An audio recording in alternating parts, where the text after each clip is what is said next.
20 जुलाई साल 2012 शुक्रवार का दिन और रमजान की पहली रात। रात के 8 बज रहे थे लेकिन चांद अभी नहीं निकला था। 4 बोडो नवयुवक इसी दौरान असम के कोकराझार जिले के जॉयपुर गांव में 2 मोटरसाइकिल पर सवार होकर जा रहे थे। लगभग 1000 मुसलमानों ने इन नवयुवकों को गांव में घेर लिया। चाकू, दराती, लाठी, डंडे, दावों से उन निहत्थे बोडो नवयुवकों की मॉब लिंचिंग की गई। जिस मजिस्ट्रेट ने उन लाशों को देखा उसने दिल दहला देने वाली डिटेलिंग बताई। इन 4 में से एक युवक प्रदीप बोरो की लाश स्ट्रेचर पर रखी थी। 5 फुट 5 इंच के उस शरीर के मुंह पर 5 घाव थे।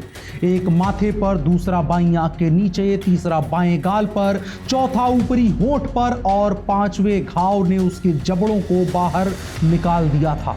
उसके बाएं कान के पीछे घाव था। उसकी गर्दन में चाकू घुसी हुई थी। उसकी छाती पर आधे दर्जन घाव थे। उसकी खोपड़ी के आगे की हड्डी टूटी हुई थी। उसके सर के पीछे और पीठ पर कम से कम 8 घाव थे। इन सब में सबसे बड़ा घाव आधा फुट लंबा और 3 सेंटीमीटर गहरा था। ये चेहरा इतना विभत्स था कि मैं इसका वर्णन और आप इसकी कल्पना इससे अधिक नहीं कर सकते हैं। ये रमजान की पहली रात हुआ वो कत्ल था जिसने असम के 2012 के दंगों को जन्म दिया था। नतीजतन महीनों तक असम जलता रहा। 4 लाख से ज्यादा लोग पलायन पर मजबूर हुए। कम से कम 244 गांव जल गए। 6000 से अधिक घरों पर हमले हुए। ये विवाद असम के बाहर भी फैला। मुंबई के आजाद मैदान में रजा एकेडमी के बैनर तले इकट्ठा हुए मुसलमानों के द्वारा नॉर्थ ईस्ट के रहने वाले प्रवासियों पर हमले किए गए। 2 लोगों की मौत हुई। आपको यह तस्वीर याद होगी। अब्दुल कादिर नाम के मुसलमान लड़के ने देश के गर्व का अपमान किया था। अमर जवान ज्योति को लात मारी थी और आखिर में तोड़ दिया था। इस तस्वीर को कैद करने वाले मीडिया के वैन्स को जला दिया गया था। देश की धड़कन और कभी न रुकने वाली मुंबई को मुसलमानों ने उस दिन रोक दिया था। इसके बाद पुणे, बंगलौर, हैदराबाद तक इस हिंसा की आग पहुंची। लोगों के मोबाइल फोन पर SMS के जरिए धमकियां भेजी गई। भाजपा नेता लाल कृष्ण आडवाणी ने बयान दिया कि इस पूरी हिंसा की जड़ में बॉर्डर पार करके भारत आने वाले अवैध बांग्लादेशी हैं। लाखों अवैध बांग्लादेशी मुसलमान पूरे असम में फैल चुके थे। कांग्रेस की सरकारों ने ऐतिहासिक रूप से वो गलतियां की जिसका नतीजा 2012 की हिंसा के तौर पर दिखा और हमें यह समझना होगा कि यह हिंसा अचानक से नहीं उपजी थी। असम के इंडिजिनस लोग सदियों से इस्लामी खतरे से पीड़ित थे। उन्हें 2012 आते आते अपने अस्तित्व का संकट महसूस होने लगा था, लेकिन उस वक्त की सरकारें असमिया लोगों के आर्तनाद को नहीं सुन रही थी।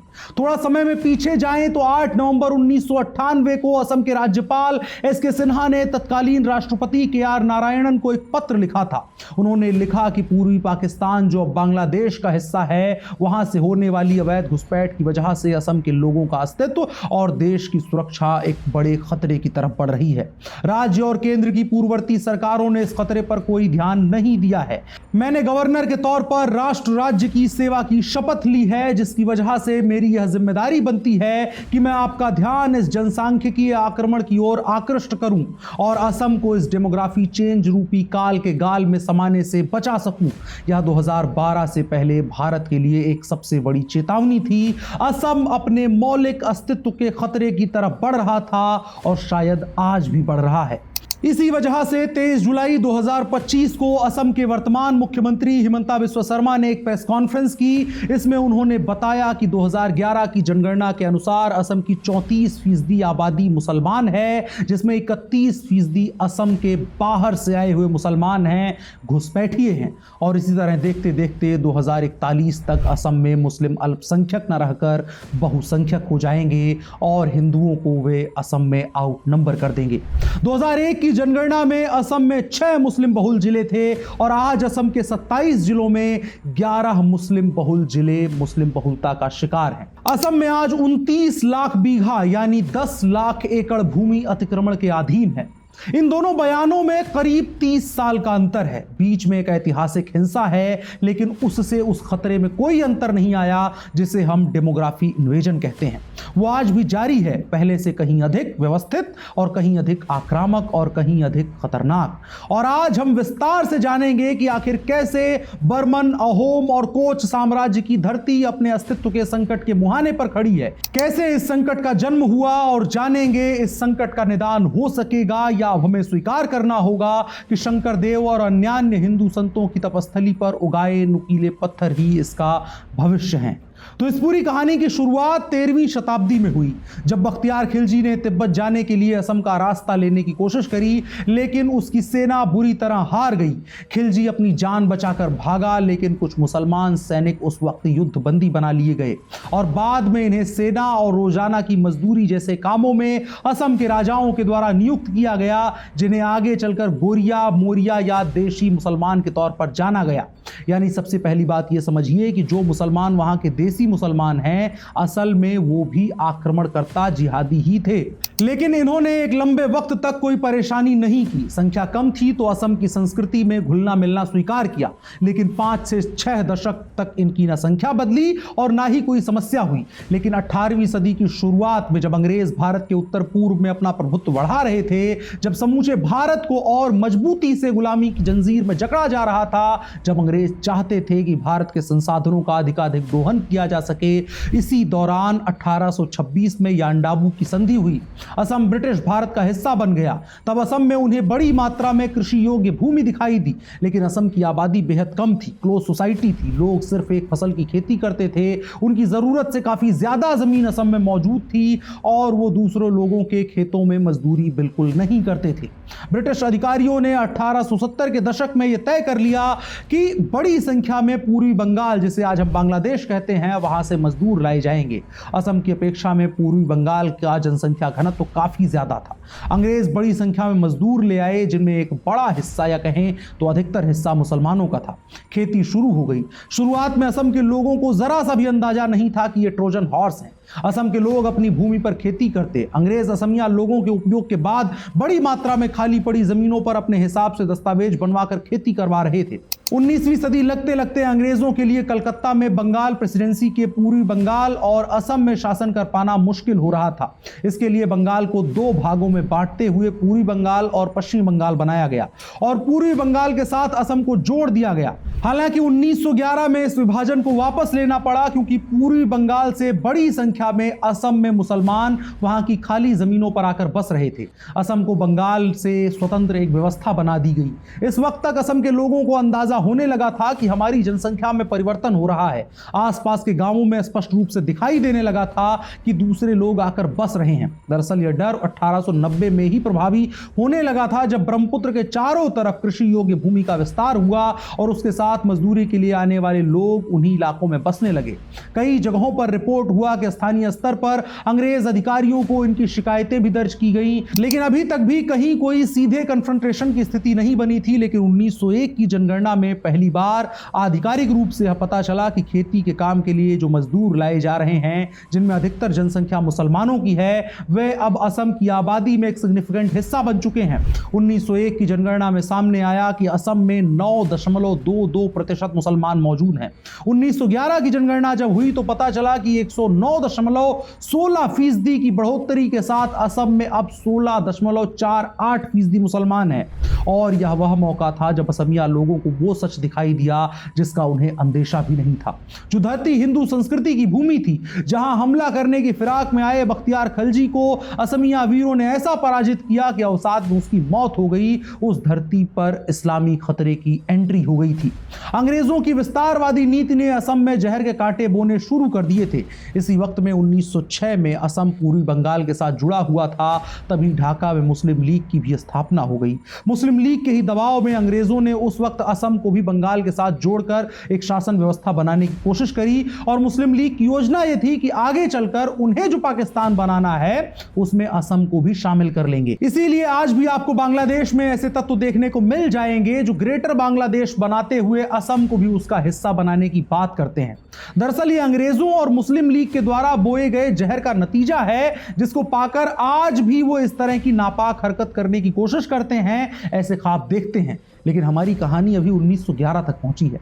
1911 की जनगणना सामने आने के बाद आधिकारिक तौर पर असमिया लोगों ने प्रतिरोध बढ़ा दिया। इस वजह से अंग्रेजों ने इनर लाइन की व्यवस्था लागू की, जिसका उद्देश्य था कि पहाड़ी इलाकों में जहां असमिया मूल के निवासी रहते हैं, वहां बाहरी लोगों के प्रवेश को रोका जाए, स्थानीय आदिवासी समुदाय की भूमि और सामाजिक ढांचे की रक्षा भी की जाए। मुख्यतः इसका उद्देश्य हिल ट्राइब्स को बचाना था, लेकिन अंग्रेजों का यह हाफ हार्टेड प्रयास था। इसका प्रभाव शून्य रहा। असम के अंदरूनी इलाकों तक में घुसपैठ जारी रही। उनकी जमीनों पर होने वाले कब्जों में कभी कोई कमी नहीं आई। इसके बाद 1921 में जनगणना हुई, उसमें मुसलमानों की संख्या 38% की वृद्धि दर से बढ़ी। 1931 की जनगणना में वृद्धि दर 45% हो गई और कुल आबादी में 23% मुसलमान हो गए। इस वक्त तक आते आते असमिया मूल के लोगों को इस खतरे का अंदाजा पूरी तरह से लग गया था कि अब हमारे हाथ से हमारी जमीन जा रही है। एक तरफ मुस्लिम लीग अंग्रेजों के साथ मिलकर योजनाबद्ध ढंग से असम में जनसंख्या परिवर्तन की योजना चला रही थी, तो दूसरी तरफ हिंदुओं को भी जनजागरण की आवश्यकता महसूस हो रही थी। इसी समय में गोपीनाथ बोरदोलोई ने 1930 के दशक में असमिया संस्कृति को बचाने और जनसांख्यिकी परिवर्तन के प्रति जागरूक करने के लिए मुहिम छेड़ी। 1938 में गुलाम भारत में ये असम के मुख्यमंत्री बने और मुस्लिम लीग का विरोध करते हुए घुसपैठियों को बाहर निकालने का प्रयास किया। 1938 में सत्ता में आने के बाद बोरदोलोई ने इस व्यवस्था को सख्ती से लागू करने और भूमि आवंटन पर एक नियंत्रण स्थापित करने की कोशिश की। राजस्व अधिकारियों के माध्यम से भूमि रिकॉर्ड की निगरानी, विवादित आवंटनों की समीक्षा करके जमीनों पर होने वाले अवैध कब्जे को रोकने की कोशिश की। लेकिन उनके सामने अंग्रेज सरकार और मुस्लिम लीग का एक ऐसा गठजोड़ था जिससे लड़ पाने में वो असफल रहे और लगातार मुसलमानों की या घुसपैठियों की जनसंख्या बढ़ती रही। आज के समय में चारों तरफ AI यानी आर्टिफिशियल इंटेलिजेंस की चर्चा है। AI सोचकर आमतौर पर आपके दिमाग में सिलिकॉन वैली या फिर बेंगलोर का नाम आता होगा, लेकिन इन क्षेत्रों के अलावा अब उत्तर प्रदेश भी AI हब बनने की ओर अग्रसर है। चाहे AI डेटा सेंटर्स हो या फिर AI सिटी, इन सारे सेक्टर्स में उत्तर प्रदेश लगातार आगे बढ़ रहा है। IT एंड इलेक्ट्रॉनिक सेक्टर के लिए विशेष, जिसमें उत्तर प्रदेश AI मिशन की व्यवस्था, AI centre of excellence, India AI data labs की स्थापना, साइबर फ्रॉड को रोकने के लिए साइबर सिक्योरिटी ऑपरेशन सेंटर की स्थापना का भी विशेष प्रावधान हम लोगों ने यहां पर किया है। हाल ही में उत्तर प्रदेश ने यमुना एक्सप्रेसवे पर 1 गीगावाट का AI डेटा सेंटर बनाने के लिए भी MOU साइन किया है। 289 एकड़ में बनने वाले इस AI डेटा सेंटर में $25 बिलियन का इन्वेस्टमेंट होने जा रहा है और यहाँ 1-2 नहीं बल्कि 5 लाख चिपसेट लगाए जाएंगे। इसके अलावा लखनऊ में भी AI सिटी बनने वाली है और बीते दिनों मुख्यमंत्री योगी आदित्यनाथ तथा टाटा के चेयरमैन की मुलाकात में भी इस पर बात हुई थी। उत्तर प्रदेश में AI सिर्फ सॉफ्टवेयर तक ही सीमित नहीं रहेगा, बल्कि उत्तर प्रदेश के जेवर में अब AI के लिए जरूरी चिपसेट्स भी बनने वाले हैं। जल्द ही उत्तर प्रदेश में HCL और फॉक्सकॉन मिलकर सेमीकंडक्टर बनाने वाले हैं, जिसके लिए 3700 करोड़ रुपए से भी ज़्यादा का इन्वेस्टमेंट हो रहा है। यानी एक तरह से देखा जाए तो उत्तर प्रदेश अब भारत के नए AI हब बनने की ओर तेजी से अपने कदम बढ़ा चुका है। आज आपको असम में मुसलमानों के सबसे बड़े कायद के रूप में मुसलमानों को भड़काते हुए बदरुद्दीन अजमल जैसे नेता देखने को मिलते हैं। उसी तरह आज़ादी के पहले मुसलमान नेता और भी थे, बड़े नेता थे। उन्हीं में से एक नाम था और सैयद मोहम्मद सादुल्लाह का। सादुल्लाह मुस्लिम लीग का नेता था और उसे उस वक्त नॉर्थ ईस्ट का जिन्ना कहा जाता था। उसने व्यवस्थागत ढंग से यहाँ जनसंख्या परिवर्तन की योजना बनाई। अनाज उत्पादन को बढ़ाने का तर्क देकर बाहरी मुसलमान किसानों को यहाँ बसाया गया। इनकी योजना थी कि असम को मुस्लिम बहुल बनाया जाएगा और जब बंटवारे की बात आएगी तो इसे पूर्वी पाकिस्तान यानी आज के बांग्लादेश का हिस्सा बना दिया जाएगा। हालांकि 1947 में ऐसा वो कर पाने में विफल रहा। असम भारत का ही हिस्सा बना रहा। यहाँ पर आपको यह भी जानना चाहिए कि गोपीनाथ ही वो नेता थे जिन्होंने बंटवारे के समय असम को पूर्वी पाकिस्तान का हिस्सा बनाने से रोका। हालांकि एक जिला जो असम का हिस्सा था उसे मुस्लिम लीग पूर्वी पाकिस्तान का हिस्सा बनाने में सफल रही थी। ये जिला था सिलहट। यहाँ करीब 65% मुसलमान थे, जिनकी संख्या करीब 19 लाख थी।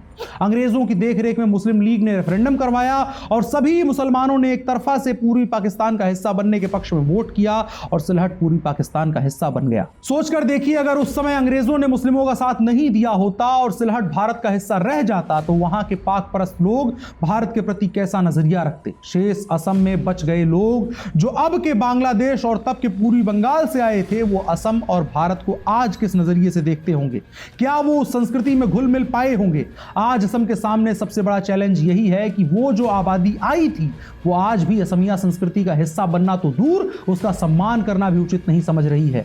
वो आज भी सिलहट के रेफरेंडम के ख्याली पुलाव को जी रही है। और सबसे बड़ी गलती ये रही कि बंटवारा होने के बाद भी कांग्रेसी सरकारों ने उसको लेकर कोई योजना नहीं बनाई। हमारी सीमाएं खुली रही और घुसपैठ का जो क्रम 18वीं सदी में शुरू हुआ वो 20वीं सदी में भी बदस्तूर जारी रहा। भारत आजाद हुआ लेकिन असम को बेड़ियों में बांधे रखने की व्यवस्था नहीं टूटी थी। हम आजाद हुए लेकिन तत्कालीन सरकारें अंग्रेजों के वक्त की उपजी समस्याएं हल करने में विफल रहीं।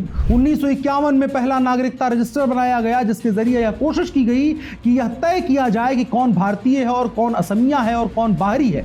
हालांकि अंग्रेजों की व्यवस्था के जैसे यहां भी खाना पूर्ति के लिए ही काम किया गया। बॉर्डर के इलाकों को प्रोटेक्ट करने में सरकार की व्यवस्था विफल रही। मुस्लिम लीग का नेटवर्क आजादी के बाद भी सक्रिय रहा और वोट बैंक की लालच में उन लोगों को नहीं छुआ गया। एक वक्त पर जो अपने देश के भीतर होने वाला माइग्रेशन था वो बंटवारे के बाद नेशनल सिक्योरिटी का मुद्दा बन गया। अब सवाल सिर्फ असम की संस्कृति और वहां के लोगों की जमीनों पर कब्जे से बढ़कर भारत की धरती पर पूर्वी पाकिस्तानियों के कब्जे का हो गया था। लेकिन कांग्रेस की सरकार के कान पर जू नहीं रही। एक पत्र का भी जिक्र होता है जिसमें सरदार पटेल ने तत्कालीन प्रधानमंत्री जवाहरलाल नेहरू को कहा था कि यह घुसपैठ एक बड़ा खतरा बन सकती है, हमें इसका कुछ हल निकालना चाहिए। इसका जवाब देते हुए जवाहरलाल नेहरू ने घुसपैठ को ज्यादा बड़ा खतरा नहीं बताया। कहा कि यह रोजगार के लिए होने वाली आवाजाही है और संख्या बेहद कम है तो चिंता की आवश्यकता नहीं है।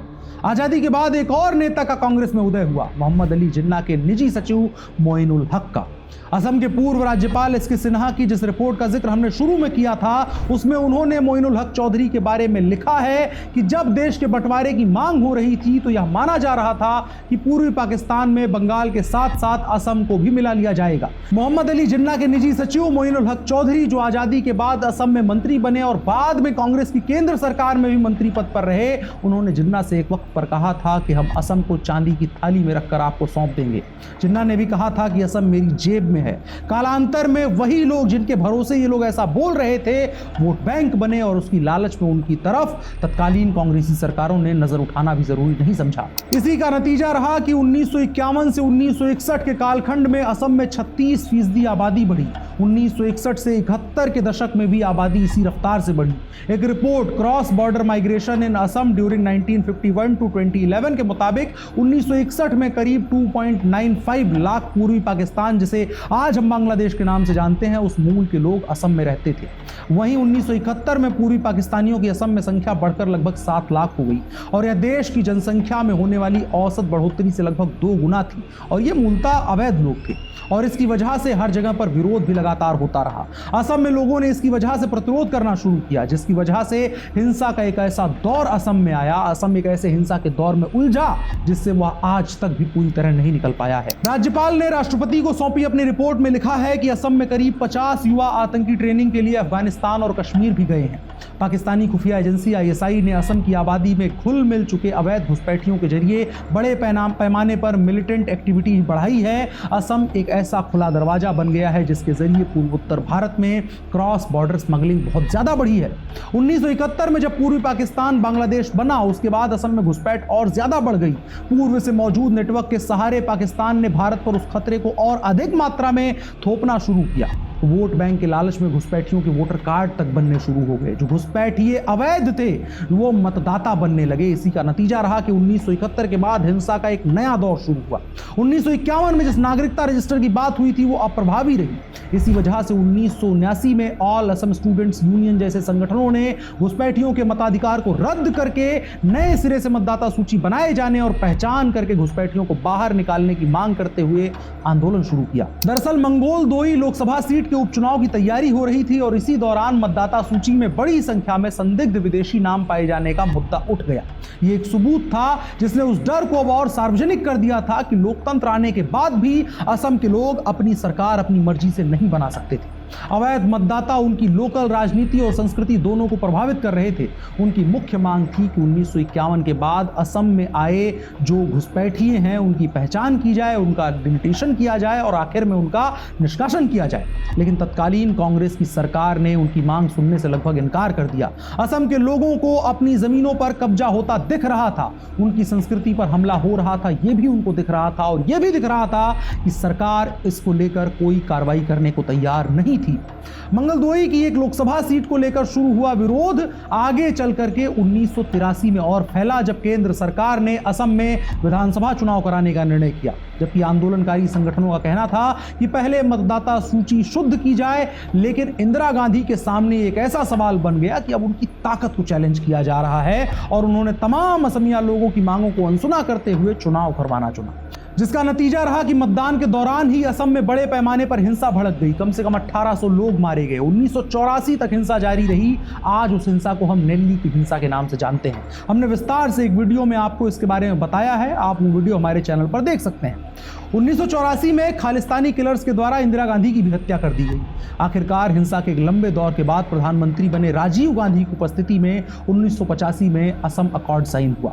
भारत सरकार की तरफ से गृह सचिव आर.डी. प्रधान और असम सरकार के मुख्य सचिव पी.पी. त्रिवेदी पहुंचे और आंदोलनकारियों की तरफ से ऑल असम स्टूडेंट्स यूनियन के अध्यक्ष प्रफुल्ल कुमार महंत, महासचिव भृगु कुमार फुकुन और ऑल असम गण संग्राम परिषद के महासचिव विराज कुमार शर्मा वहां मौजूद रहे। इसमें यह तय किया गया कि 1971 को कट ऑफ डेट माना जाएगा और इसके बाद आए लोगों को घुसपैठिया मानते हुए उन्हें बाहर निकाला जाएगा और मतदाता सूची की एक तरह से सफाई की जाएगी। लेकिन कितनी सफाई हुई उसके लिए आपको 1991 की जनगणना देखनी होगी। जो मुस्लिम आबादी आधिकारिक संख्या में 1971 में 35,94,006 थी, वो 1991 में बढ़कर 63,73,204 हो गई और cross border migration in Assam during 1951 to 2011 के मुताबिक 1991 में असम में कम से कम 21 लाख घुसपैठिए थे और इनके पास हर तरह का व्यवस्थागत सहयोग मौजूद था। असम में इस कालखंड में हिंदुओं की आबादी की ग्रोथ रेट करीब 42% थी। उसके मुकाबले असम में मुसलमानों की आबादी की ग्रोथ रेट 18% थी। और ऐसा भी नहीं कि देश भर में मुसलमान इसी रफ्तार से बढ़ रहे थे। इस कालखंड में मुसलमानों की नेशनल ग्रोथ रेट 45% थी। इस बात से आप समझ सकते हैं कि असम अकॉर्ड के बाद भी घुसपैठ को रोकने और घुसपैठियों को वापस भेजने पर कोई काम नहीं हुआ। आजादी के पहले जो जनसंख्या रजिस्टर बना था उसमें भी कोई ऐसी सही एंट्री नहीं हुई जिसके जरिए 1971 के बाद हुई घुसपैठ का कोई इलाज किया जा सके। असम आंदोलन कांग्रेस सरकार के लिए एक बड़ा चैलेंज था और अकॉर्ड के जरिए उन्होंने उसे हल कर लिया था और प्रफुल्ल कुमार महंता को मुख्यमंत्री ही बनने दिया। लेकिन नीतिगत रूप से ऐसी कोई कार्रवाई नहीं की गई जिससे घुसपैठ की समस्या हल हो सके। आरोप इस बात का भी लगा कि उस समझौते की ज्यादातर बातों को उनके असली रूप में लागू ही नहीं किया गया और इसी का नतीजा रहा कि अल्पकाल के लिए तो असम शांत हुआ, लेकिन वो एक शांत ज्वालामुखी बन गया। और इसी वजह से 1993 में बोडो कम्युनिटी और मुसलमानों के बीच एक और हिंसा हुई। सैकड़ों लोग मारे गए, हजारों लोगों का पलायन हुआ, लेकिन मुसलमानों की आबादी के विकास में कोई कमी नहीं हुई। इसके बाद 1998 में असम के पूर्व राज्यपाल ने विस्तार से एक रिपोर्ट बनाई और राष्ट्रपति के पास उसे भेजा, जिसमें उन्होंने बताया कि 1995 में 1.5 लाख के आसपास घुसपैठियों को वापस बांग्लादेश हमने भेजा तो, लेकिन अगले ही कुछ दिनों में वापस उन्हीं जगहों पर आ गए जहां से उन्हें वापस भेजा गया था और वापस वो सारे कागज हासिल कर लिए जो उन घुसपैठियों को भारत का नागरिक बनाते हैं। और असम में मुसलमानों की जनसंख्या के बढ़ने का क्रम इसके बाद भी लगातार जारी रहा। लगातार असमिया लोगों की जमीनों पर कब्जा होता रहा। Cross border migration in Assam during 1951 to 2011 के मुताबिक 2001 में 42 लाख अवैध बांग्लादेशी असम में मौजूद थे। 2008 में उदलगुड़ी इलाके में हिंसा हुई, दर्जनों लोगों की मौत हुई, हजारों लोग विस्थापित हुए, लेकिन सरकारें सोती रही। 2011 की जनगणना के मुताबिक असम में हिंदुओं की आबादी 10% घटी और उसे मुसलमानों ने रिप्लेस किया। असम 1-2 दशक नहीं बल्कि एक सदी से ज्यादा के वक्त का इस्लामिक इन्वेजन झेल रहा है। इस वजह से वहां की इंडिजिनस ट्राइब्स को खतरा महसूस हो रहा है और इसी वजह से 2012 में बोडो और मुसलमानों के बीच संघर्ष हुआ। सैकड़ों लोग मारे गए और इतिहास का सबसे बड़ा विस्थापन असम में हुआ, लेकिन इसके बाद भी हालात नहीं बदले। यह असम के इतिहास में नेल्ली के बाद सबसे बड़ी हिंसा थी और नेल्ली का इलाका सीमित था और हिंसा का स्केल बड़ा था, लेकिन बोडो और घुसपैठियों के बीच की लड़ाई ने एक ऐसे संघर्ष को जन्म दिया जो आज तक चल रहा है और आज आज भी बोडोलैंड के इलाकों में घुसपैठिया कब्जा करने की कोशिश करते हैं और हिंसा की स्थिति उत्पन्न होती है। असम आज भी डेमोग्राफी चेंज का विक्टिम है और इसकी एक बड़ी वजह वह इतिहास है जिसका जिक्र हमने किया। आखिरी जनगणना 2011 में हुई थी और उस वक्त करीब 34% मुसलमान थे। आज 1.5 दशक का वक्त बीत चुका है। अगली जनगणना कौन से चौंकाने वाले आंकड़े लेकर आएगी वह देखने वाली बात होगी, लेकिन जो एस्टिमेशन है वो बहुत खतरनाक है। वो ये है कि असम में अब 40% से अधिक मुसलमान हो गए होंगे और इनमें से अधिकतर कौन है? ये वही है जिनकी पीढ़ियों ने सदियों के संघर्ष के बाद इस हिंदू भूमि पर कब्जा किया है, वही जिनके भाई भारत के 7 सिस्टर्स को अलग करने का सपना देखते हैं और असम को चिकन नेक कहते हैं। सोच कर देखिए एक ऐसा राज्य जहां से 2 दशक तक राज्यसभा सांसद रहे मनमोहन सिंह इस देश के 2 बार प्रधानमंत्री रहे हों। कांग्रेस की 60 वर्षों की सरकार में कई केंद्रीय मंत्री जिस राज्य से आते हों, उस राज्य की ये दुर्गति है। लेकिन ऐसा भी नहीं है कि असम उम्मीद हार चुका है। ऐसा नहीं है कि 2012 के दंगों के बाद कुछ नहीं बदला। असम के सोचने और देखने का नजरिया बदला। उसके बाद असम ने कांग्रेस के एक छत्र राज को खत्म किया और भाजपा के हाथों में कमान दी। लगातार दूसरी बार वहां भाजपा की सरकार बनी है और आज असम के मुख्यमंत्री हिमंता बिस्वा शर्मा भारतीय संस्कृति के वर्तमान के सबसे बड़े नायकों के रूप में स्थापित हो रहे हैं। असमिया संस्कृति को बचाने के लिए हर संभव प्रयास कर रहे हैं। असम में करीब 1.5 लाख बीघा जमीन जिसे घुसपैठियों ने कब्जा कर रखा था, उसे बीते 4 साल में असम की हिमंता बिस्वा शर्मा की सरकार के द्वारा मुक्त करवाया गया है। लाखों अवैध घुसपैठियों की पहचान की जा रही है। उन्हें डिपोर्ट करने की तैयारी वर्तमान सरकार कर रही है, लेकिन पिछली सरकारों के द्वारा उनके लिए जो कागजात तैयार किए गए हैं वे भारत के कानून के मुताबिक हैं और उन्हें भारत का ही कानून अवैध नहीं करार दे सकता। इसके लिए एक लंबी कानूनी प्रक्रिया का पालन करना होगा। हालांकि हिमंता बिस्वा शर्मा सरकार ने इस बात को लेकर अपनी प्रतिबद्धता बार बार दोहराई है कि कोई भी घुसपैठिया असम को प्रभावित नहीं कर सकता और जो नए घुसपैठिए अब भारत में आने की कोशिश कर रहे हैं उनको तुरंत पहचान कर ऑपरेशन पुशबैक के जरिए वापस भेजा जा रहा है। लेकिन आज जब हिमंता बिस्वा शर्मा सरकार उन अवैध कब्जेदारों के खिलाफ कार्रवाई करने की तैयारी करती है, घुसपैठियों के खिलाफ कार्रवाई करती है, तो भारत में बांग्लादेशियों की सबसे बड़ी सिंपथाइजर्स में से एक ममता बनर्जी से लेकर अन्य कई एनजीओ गैंग के लोग इसे मुसलमानों पर अत्याचार बताने लगते हैं। सीए एनआरसी जैसे कानूनों का व्यापक स्तर पर विरोध किया जाता है। देश के लॉ एंड ऑर्डर के सामने एक ऐसी परिस्थिति खड़ी कर दी जाती है जो इस कानून को लागू करना एक लोकतांत्रिक सरकार के लिए कठिन बनाती है। हालांकि असम की जनता इस बात को बेहद गंभीरता से समझती है कि इन घुसपैठियों को अपना वोट बैंक बनाने का इंटेंट किसका है और असम को उनसे मुक्त कराने का इंटेंट किसका है। और यह बात समझने की जरूरत है कि उस घुसपैठिया आबादी के बहुत सरल से क्लियर मकसद हैं। उन्हें अपनी आबादी बढ़ानी है और उस आबादी को वोट बनाकर लोकतांत्रिक व्यवस्था पर कब्जा करके उन्हें अपने हितों और मकसद को सपोर्ट करने वाली सरकार चलानी है। इस माहौल में असम के हिंदुओं ने एक नायाब उदाहरण प्रस्तुत किया है और असमिया संस्कृति को बचाने वाली व्यवस्था और व्यक्ति के हाथों में अपनी सरकार दी है। असम का वर्तमान एक खतरनाक भविष्य की ओर बढ़ता दिख रहा है, लेकिन उम्मीद की एक लौ भी है जिसके सहारे हम सभी उस भविष्य की तस्वीर को बेहतरी की तरफ जाता हुआ देख रहे हैं। फिलहाल की वीडियो में इतना ही। मेरा नाम अनुराग मिश्रा है। आपकी राय क्या है कमेंट बॉक्स में बता सकते हैं। आप ऑप इंडिया देख रहे थे।